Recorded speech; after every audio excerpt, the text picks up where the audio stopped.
আপনার ফোনের ইন্টারনেটের গতি কিভাবে বাড়াবেন? আপনার ফোন যদি স্লো হয়ে থাকে তাহলে ভিডিওটা আপনার জন্য। তো বাড়ানোর জন্য বেশ কয়েকটি মেথড আছে। তো নাম্বার 1 প্রথমে যে কাজটি করতে হবে আপনাদেরকে প্রথমে সেটিং অপশনে চলে আসতে হবে। সেটিংয়ে আসার পর এখানে দেখবেন অ্যাবাউট ফোন লেখা আছে। তো এখানে আসবেন, আসার পর জাস্ট একটু এখানে যে দেখতে পাচ্ছেন আপনার ফোনের মডেল আছে তার নিচে একটু স্ক্রল করবেন। নিচে স্ক্রল করার পরেই দেখতে পারবেন এখানে লেখা আছে ফ্যাক্টরি রিসেট। তো ফ্যাক্টরি রিসেট এখানে আসার পর দেখতে পাচ্ছেন এখানে লেখা আছে ইরেজার অল ডাটা। সো এখানে একটি ক্লিক করে দেবেন, অর্থাৎ সবার নিচে যেটা আছে সেটাতে ব্যাকআপ দিতে হবে। এখানে অবশ্যই এখানে কিন্তু ফ্যাক্টরি রিসেট দিতে হবে। আর এখানে অ্যাটেনশনে এই কথাটাই বলছে, আপনার ফোনে যতগুলো, এক কথায় আপনি যখন ফোনটা নতুন কিনেছিলেন সেই অবস্থায় কিন্তু আপনি হাতে পাবেন। এক্ষেত্রে ফোনের ওজনটা তুলনামূলক কম লাগবে। তো এতটাই ইম্পর্ট্যান্ট যে আপনার ফোন কিন্তু সবসময় আপডেট থাকে এবং এটা খুবই গুরুত্বপূর্ণ একটি মেথড। সো যারা এই পর্যন্ত ফোনটাকে একবার আপডেট দেননি তারা অবশ্যই ফোনটাকে আপডেট দিয়ে নেবেন, এতে আপনার ফোনটা অনেকটা স্মুথ হবে। নাম্বার 2, এক্ষেত্রে আপনাকে যে কাজটি করতে বলবো সেটি হচ্ছে আপনি আবারও সেটিং অপশানে চলে আসবেন। সেটিং অপশানে আসার পর জাস্ট এখানে দেখতে পাচ্ছেন সিস্টেম অ্যাপস আপডেট। সো এখানে দেখবেন অনেক সময় 1 2 3 4 লেখা থাকে, অর্থাৎ আপনার ফোনে যে অ্যাপসগুলো থাকে সেগুলোকে আপনি অনেকদিন ধরে আপডেট দেন না।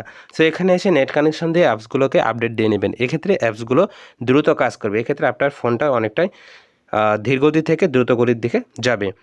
এবারে নাম্বার 3 প্রসেসে এসে আমি আপনাদেরকে যে কথাটি বলবো, নাম্বার 3, এক্ষেত্রে আপনাদেরকে আবার সেটিংয়ে আসতে হবে, অর্থাৎ মূলত সেটিংয়ে 3টি কাজ করতে হবে। এখানে আসার পর জাস্ট এখানে দেখতে পাচ্ছেন কানেকশন অ্যান্ড শেয়ারিং লেখাটা আছে। জাস্ট আপনারা যদি এখানে একটু লক্ষ্য করেন, এটা যদি খুঁজে না পান তাহলে কি করবেন, সার্চ অপশানে আসবেন, এখানে এসে লিখবেন কানেকশন অ্যান্ড শেয়ারিং। এখানে লেখার পর কানেকশন অ্যান্ড শেয়ারিং জাস্ট নিচের দিকে লিখবেন reset wifi mobile network and Bluetooth. So এখানে আসবেন, এখানে এসে কি হয়, এখানে আসার পর জাস্ট আপনারা যে সিমটা ইউজ করেন সেই সিমটা এখানে আসবেন, তারপর রিসেট সেটিং, এখানে এসে ফোনটাকে রিসেট দিয়ে দেবেন। এটার মানে কি, আমরা যখন অনেকদিন ধরে ডাটা কানেকশন দিয়ে নেট চালাই বা ওয়াইফাই যেটাই ব্যবহার করি না কেন, এগুলো রিসেট দিই না। এগুলো যখন রিসেট দিব তখন ডাটা কানেকশনটা অনেক অংশে যেগুলোর সাথে কানেক্ট থাকে সেগুলো থেকে ডিসকানেক্ট হয়ে যায়। এক্ষেত্রে ফোনটা অনেকটাই দ্রুত গতিতে কাজ করে। সেক্ষেত্রে আপনার ফোনের নেটটা অনেকটা স্পিড বেড়ে যাবে। নাম্বার 4, এক্ষেত্রে আপনাকে যে কাজটা করতে হবে, আপনারা নোটিফিকেশন বারটিকে টেনে নিয়ে আসবেন নিচের দিকে, নিয়ে আসার পর এখানে দেখতে পাচ্ছেন একটি উড়োজাহাজ যেটাকে বলা হয় এরোপ্লেন মোড। আপনারা ডাটা অন করবেন, প্রথমে অন করার পর এই এরোপ্লেন মোডটাকে অন অফ করতে থাকবেন, বেশ কিছুক্ষণ করবেন। এক্ষেত্রে কি হয়, ফোনের ডাটাটা অনেকটা রিস্টোর হয়ে যাবে। এক্ষেত্রে আবার যে কাজটি হয়ে থাকে, আপনার ফোনটা কিন্তু অনেকটাই দ্রুত গতিতে কাজ করে। তো এই কাজটি বেশ কয়েকবার করবেন, অবশ্যই ডাটা কানেকশন দিয়ে করবেন।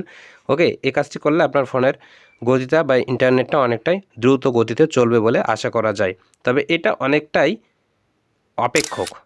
নাম্বার 5, এক্ষেত্রে আপনাকে যে কাজটা করতে হবে, ফোনের ডাটা কানেকশন যেখানে থাকে সেখানে আসতে হবে। এরপর ডাটা কার্ড যেখানে লেখা থাকে দেখতে পাচ্ছেন ডাটা কার্ড 1, এখানে আমার গ্রামীণ ফোন সিমটা কিন্তু চালু আছে। এক্ষেত্রে এখানে চলে আসবেন, এখানে ক্লিক করে দেওয়ার পর প্রিফারেড নেটওয়ার্ক টাইপ এখানে চলে আসবেন, তারপর দেখতে পাচ্ছেন 4G 3G এবং 2G।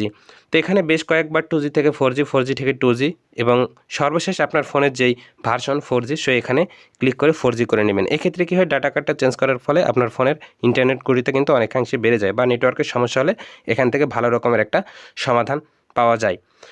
সো গাইজ, এই ছিল মূলত বেশ কয়েকটি প্রসেস বা মেথড যেগুলো আপনার ফোনে ইন্টারনেট কানেকশনকে অনেক দ্রুত এগিয়ে নিয়ে যাবে। সো ভিডিওটা ভালো লাগলে অবশ্যই লাইক করে চ্যানেলটি সাবস্ক্রাইব পাশে থাকবেন। ধন্যবাদ।